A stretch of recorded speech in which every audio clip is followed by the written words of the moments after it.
I never saw it coming. Brianna, my girlfriend of 18 months, threw down an ultimatum about my clothes. Of all things, my clothes. I still remember the first night we met. It was a game night at a mutual friend's house, and she was effortlessly stylish, chic, put together, out of my league. Me? I was in old gym shorts and a hoodie, looking like I just rolled out of bed. But somehow we clicked. There was something about her that made me feel like maybe I didn't have to pretend to be anyone else. In the beginning, she called my lazy look charming. She liked that I didn't care too much about appearances, that I was real. At least that's what she said. But over time, those compliments started to feel more like digs. A casual mention here and there. You sure that hoodie's still good? Or you're not thinking of wearing that, are you? Until it wasn't so subtle anymore. The breaking point was the night of her cousin's engagement dinner. I put on slacks and a tucked-in tee, trying to make an effort. She took one look at me and sneered. "This is what you're going with?" she said, like I'd committed a crime.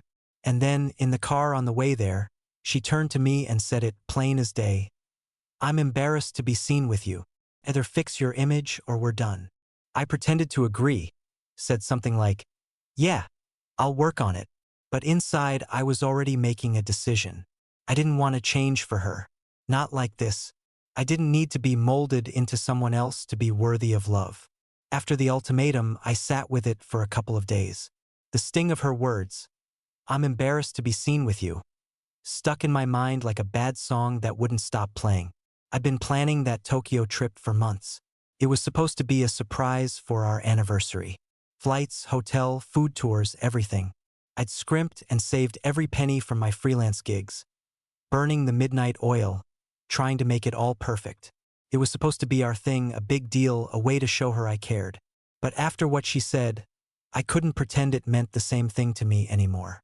Her ticket was refundable until Monday. So I canceled it. I refunded her portion to my account and didn't say a word. I told her I'd be visiting my cousin across the country that week. She didn't ask any questions, just nodded like it was normal. Maybe she thought I'd cower into fixing things after the ultimatum. She was wrong. And it got worse. Brianna wasn't just about the clothes anymore. She became obsessed with the idea of how I should dress. My inbox was flooded with blog posts, Pinterest boards, and Instagram influencers, all preaching about men's modern wardrobe. Felt like I couldn't escape it, like she was designing my life down to the last stitch. We even went shopping together one afternoon. She led me through the mall like I was some kind of doll to dress up. I followed her, trying to keep the peace, but it felt like I was walking through her world. One of tight designer jackets, shoes I couldn't even pronounce, jeans that looked like they were made for someone half my size. I told myself it was just part of it, that I'd try, but as we got to the counter, I knew I wasn't going to buy any of that overpriced crap. Later, I bought new clothes on my own. Nothing flashy. Simple stuff from Walmart. Jeans that fit. T-shirts that didn't look like they were hanging off me. When I showed her the bags, she didn't even try to hide the disgust. "This is what you bought?" she asked, like I'd handed her a pile of trash. "This is your idea of fixing your image?" I didn't say anything. What was there to say? She wasn't interested in me. She was interested in her vision of me, in remaking me into something that fit her expectations. And no amount of new clothes was going to change that. I'd already stopped caring about what she thought of my wardrobe, just as I'd stopped caring about how she felt when I didn't play along. The morning of the Tokyo trip, I posted a picture on Instagram from the airport lounge, just my tee and boarding pass visible. A quiet reminder that I was about to step into a world where I could just exist without anyone telling me how to dress. I didn't expect it, but within an hour, Brianna called. Multiple times. I let it ring. I wasn't interested in playing her game anymore. I sent her a message, short and to the point. "Taking time for myself like you suggested. Coffee in Tokyo. We'll talk later." That's all I gave her. No explanation. No apologies. Nothing.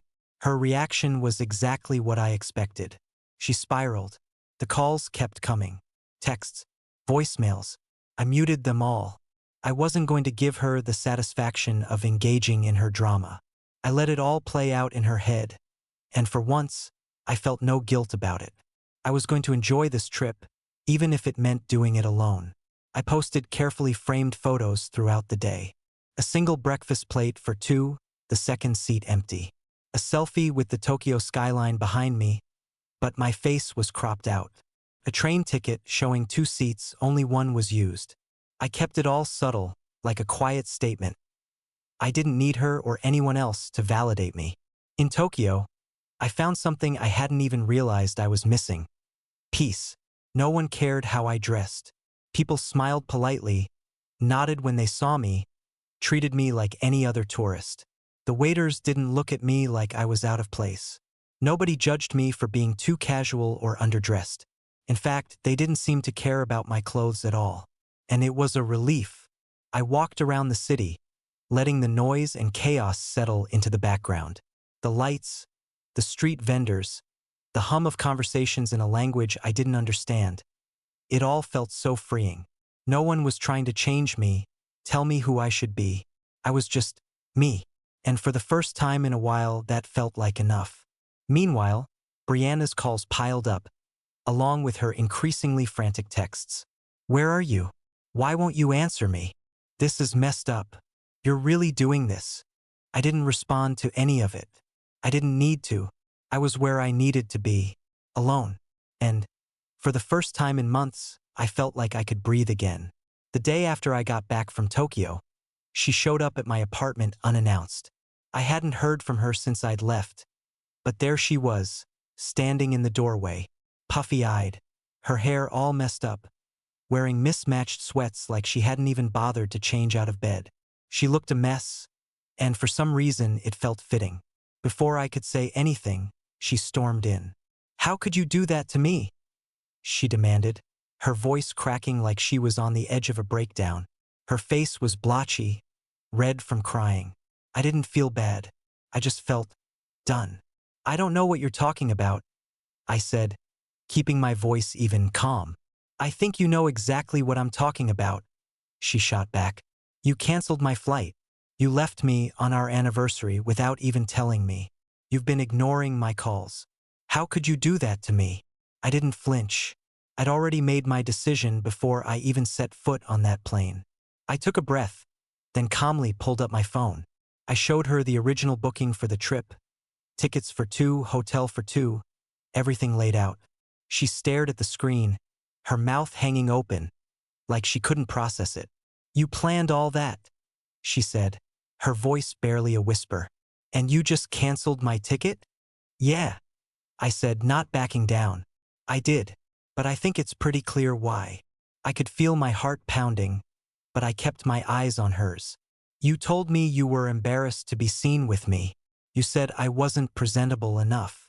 Why would I take someone to Japan who's embarrassed to stand next to me?" Her face twisted as the words hit her. She couldn't even look at me. Instead, she just crumpled, her shoulders shaking. She let out a sob and then another. "You're cruel," she choked out, tears streaming down her face. "You're punishing me for being honest with you." I stood there, not moving, not saying anything for a moment. Her words felt like nothing to me now. "Cruel," I repeated.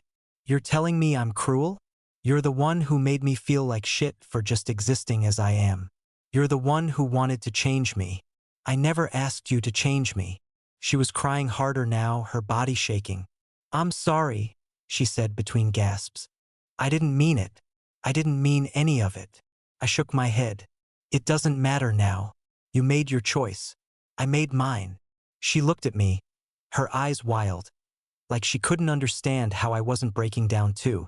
"You're really just going to walk away from this?" she asked, as if it was that simple. "I'm not walking away," I said. "I'm just done trying to please you. So, tell me this. Why'd you let all your friends think I was the bad guy? Why didn't you tell them the truth about what you said to me?" She didn't answer. She just stood there, silent, staring at me. The tears kept falling, but she couldn't form a response. I waited a moment, watching her face twist with frustration. She wanted me to feel sorry for her, but I didn't. I'd spent enough time feeling sorry for myself in that relationship. Finally, I spoke again, quietly. You don't get to make me the villain here, Brianna. You wanted to change me. You wanted me to fit into your idea of who I should be. I'm not your project. And I'm not gonna be your backup plan. She didn't say anything else. She just turned and walked out the door, leaving me standing there, calm and resolute. I didn't feel relief. I didn't feel anger. I just felt empty, like something that had been suffocating me for too long was finally over. It didn't take long for Brianna to start her campaign. Within a day, she was posting long, passive-aggressive captions on Instagram. Stuff about betrayal, how men who weaponize silence are dangerous, and how narcissistic behaviors ruin relationships.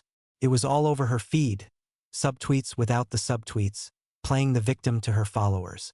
I saw it all unfold, not because I was searching for it, but because I started getting texts and DMs from people I hadn't heard from in ages, mutual friends. Some of them I barely knew, but they felt the need to let me know how toxic they thought I was, how cold, how controlling. I didn't respond to any of it. I wasn't going to get sucked into her drama, but I wasn't going to let her rewrite the story either. I opened up my phone, found the screenshot of the Tokyo trip, flights, hotel, and her name on the ticket, along with the cancellation date. I posted it with a simple caption, "Planned the trip for us. Went alone after being told I wasn't presentable enough." It didn't take long for things to shift. People who had been quick to pick sides, people who had called me toxic, started reaching out to apologize. Messages popped up in my inbox. "I didn't know the full story," they said. "I'm sorry for jumping to conclusions." A few of them even admitted they had just assumed Brianna's version of things. And Brianna? She didn't take it well. Of course, she called me again, her voice sharp and angry, demanding, "Take that down. It's private. You're airing our dirty laundry." I could practically hear her pacing on the other end of the line. But I wasn't having it. "No," I said, keeping my voice steady. "You made this public. You shared your side. So now I'm sharing mine." She kept pushing, her voice rising. "It's not your story to tell. You're making me look crazy. You did that on your own," I said, the words coming out colder than I meant. "But I'm done letting you twist the truth to make me the bad guy. You don't get to control this narrative anymore." There was a long pause. I could almost feel her seething through the phone. "You're a real piece of work, you know that?" She spat. I just stayed silent. I wasn't going to argue with her anymore. Not after everything that had already been said. "You better take it down," she warned, her voice now strained. "I won't," I said, "and I don't care who's pissed off about it." There was a click as she ended the call. She didn't get to control the story anymore. And for once, I felt like I had a grip on something. A few days later, Brianna showed up again. This time, she wasn't alone. She brought Darla, her friend who had always had a way of looking at me like I was some kind of problem she couldn't fix, and Darla's boyfriend, Logan, a first-year law student who was clearly too eager to try out whatever legal jargon he'd been learning in class. They came storming into my apartment like they had some kind of righteous cause, and Logan immediately started talking about emotional distress and intentional exclusion. I couldn't even take him seriously. The guy had barely graduated from undergrad, and now he was trying to be the voice of reason in a situation that didn't even require a lawyer. Logan cleared his throat, trying to sound official. "You're responsible for emotional distress, and she has a right to pursue legal action," he said, like he was reading directly from some textbook. I just stared at him. Brianna was standing next to him, her arms crossed, looking like she was waiting for me to break down and beg for forgiveness. I wasn't going to give them that. "You're seriously suggesting I owe her because I didn't take her on a trip I paid for?" I asked Logan, cutting straight to the point. He stammered like he hadn't really thought that part through. "Well, you did cancel her ticket. I paid for that trip," I interrupted, my voice calm but firm. "I didn't owe her anything. I didn't force her to do anything she didn't want to do." Logan opened his mouth, but nothing came out. He was fumbling, trying to find the right words, but I wasn't done. "Here's the thing," I said, pulling out my phone. "I've got the texts. The ones where she told me she was embarrassed to be seen with me. I've got the ultimatum right here." I scrolled through the messages, letting them both read the words on the screen. Brianna's face flushed with anger as she looked at her own words, but she couldn't deny them. Logan went quiet, looking at the screen and then back at me, his confidence evaporating. I could see the wheels turning in his head, trying to figure out how to spin this in Brianna's favor. But there was no way out. The truth was right there in black and white. "I don't think you have a case, Logan," I said, my tone colder now. "In fact, I think you might want to go back to law school and read up on the basics." Brianna's face twisted in frustration, but Logan had nothing to say. He looked like he was regretting showing up in the first place. Brianna, on the other hand, wasn't done. She crossed her arms tighter, her lips trembling with anger. "You're impossible," she spat, turning to leave. "You're just trying to make me look like the bad guy, and you're getting off on it." I didn't respond. I didn't need to. I just watched her storm out, Logan trailing behind her, his head low, like he couldn't even look at me anymore. As soon as the door shut behind them, I locked it and leaned against it, letting out a laugh for the first time in days. It was a laugh that felt good, that felt like release. The whole thing was ridiculous, and I couldn't believe I'd let it go on for as long as I had. I had finally seen the truth, and now, with them gone, I felt lighter, like I was finally done carrying their baggage. Saturday came, and I was just starting to enjoy the quiet when Brianna showed up again, this time by herself. She knocked, and I let her in, though I wasn't in the mood for whatever drama she'd cooked up now. "I'm here to collect my things," she said, like I'd been holding them hostage. I looked around my apartment, trying not to laugh. She barely had anything here. A hoodie, a toothbrush, an old scarf she probably never wore. But somehow, she acted like this was her personal battlefield. She started rifling through my closet like she was picking through a thrift store. "You really think I can just leave all of this behind?" she said, holding up a t-shirt I bought for $5 at Walmart. "I helped you with your style. You can't just pretend I didn't." I raised an eyebrow. "You helped me with my style? That's funny, because I don't remember asking for your help." But I didn't argue. I could feel my patience wearing thin, and I was already done with this back and forth. If it was just about these few items, I figured it was easier to just let her have them. "Take whatever you want," I said, waving my hand in the general direction of the closet. "I really don't care." She pulled out a couple more shirts, holding them up like they were trophies. "These are mine," she said. "I picked them out. You'd still be wearing those ugly old shirts if I hadn't." "Yeah, okay." I cut her off. "Take the shirts." She didn't stop there, though. She grabbed the hoodie, the toothbrush, and even that scarf she'd never worn, muttering under her breath the whole time about how I wasn't appreciative of her influence. She turned to look at me before heading for the door, as if she was about to make some grand exit. As she stood in the doorway with her suitcase, she shot me one last look of disgust. "You'll die alone in those ugly shoes, you know that?" Her voice was sharp, but there was something about the way she said it, like she was the one who had lost. "Probably," I replied, shrugging. "But I'll be comfortable." And with that, she slammed the door behind her, leaving me standing in the silence. The apartment was empty again. I couldn't help but feel a weird sense of relief wash over me. I was done. And for the first time in a long while, I was starting to feel like I was finally stepping back into my own skin. Monday morning, the doorbell rang, and there they were again, Brianna, Darla, and Logan. I didn't even bother pretending I didn't know what was coming. Brianna's face was red, her eyes still carrying that desperate edge like she couldn't believe I wasn't going to fix this. And of course, she had to bring Logan along like he was some kind of moral backup. They both stood there, arms crossed, trying to look serious while Darla just hung back, looking uncomfortable.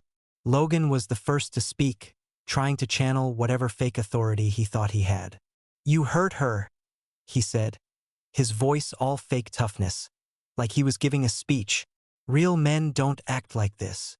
He pointed a finger at me, but it wasn't the kind of anger that had weight. It was the kind of anger that came from someone trying to sound like they had a clue. I couldn't help it. I laughed, just a little. "Real men don't act like what, Logan?" Not taking someone to Japan after they told me they were embarrassed to be seen with me. There was a silence that hung between us. Brianna shifted her weight, clearly hoping Logan would come to her rescue, but he was fumbling with his words. I wasn't done. Did she tell you about the ultimatum? I asked, staring straight at him. His jaw tightened, and he went quiet. He didn't know how to respond to that one. I turned to Brianna, who hadn't said a word yet. She just stared at me, her lips pressed tight. Did you tell them you were willing to go to Japan? I asked, leaning in. Or did you just leave out the part where I was planning the whole trip for both of us? The room fell still. She didn't answer.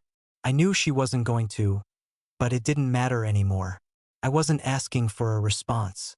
I was asking to see if she had any dignity left, any truth to offer. But there was nothing. She stayed silent. I stood up, taking a deep breath, feeling the weight of the past few weeks fall off my shoulders. Get out, I said, calm and steady. Don't come back here again. I didn't need to say anything more. Brianna looked like she wanted to scream, but the anger on her face was nothing compared to the emptiness I'd felt with her. She turned, grabbing her things, not looking back. Logan, though, he had a little tantrum left to throw. As he walked out the door, he revved his sports car like he was trying to make some kind of dramatic exit, a sound that felt more childish than anything. I shook my head, letting out a slow breath, and didn't even bother watching them leave. I was done. With one last glance, I shut the door behind them, locking it for good.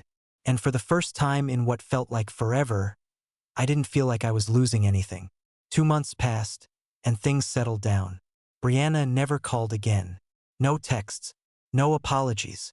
The silence between us was heavy, but it was also peaceful. The mutual friends who'd picked sides mostly stayed quiet. A few of them reached out, one by one, sending messages of apology. I didn't know the full story, they'd say. I should have listened to you. I didn't even bother responding. It didn't matter anymore. What mattered was that I'd stopped trying to explain myself to people who wouldn't get it. I heard through the grapevine that Brianna was dating a fashion influencer now, someone who owned a boutique very on-brand for her. I couldn't help but picture it, her parading around with someone just as obsessed with appearances as she was. I wasn't bitter about it, though. Not anymore. I just let it go. Darla, of course, kept posting her inspirational quotes, the ones like, "Know your worth," and "You deserve better." It made me roll my eyes every time I saw one. She'd never understood what worth really meant. It wasn't about showing off or collecting the right brands. It was about being okay with who you were, no pretenses. Then Logan sent me a LinkedIn request. I stared at it for a second before ignoring it. There wasn't anything to say to him.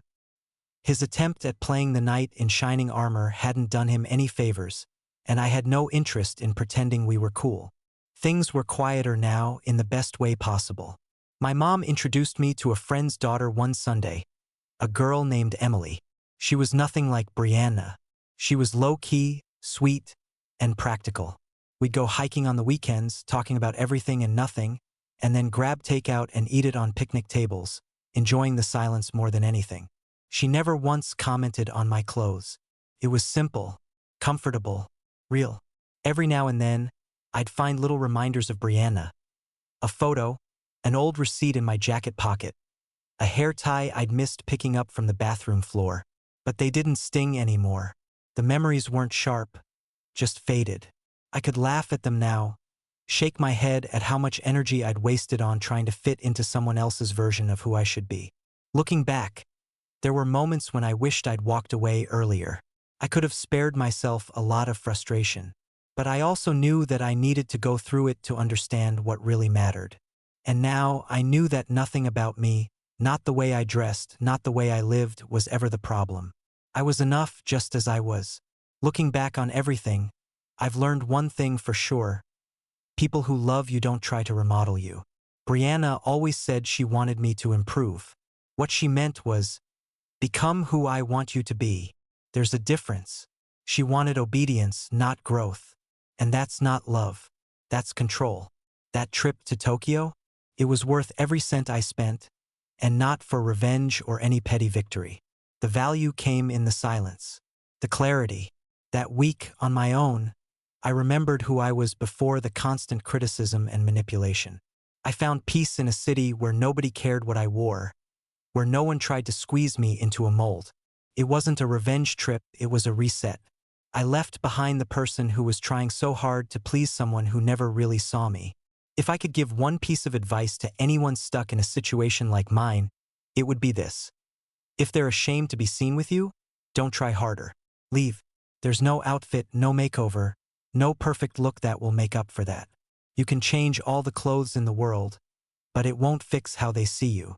I'm still wearing the same clothes. Jeans and a hoodie, worn shoes, nothing flashy. Same car, nothing new. People might think I'm stuck or behind the times, but I don't care. The difference now is that I don't think that's a problem anymore. I'm comfortable in my own skin, in my own life. And for the first time in a long while, I'm okay with that.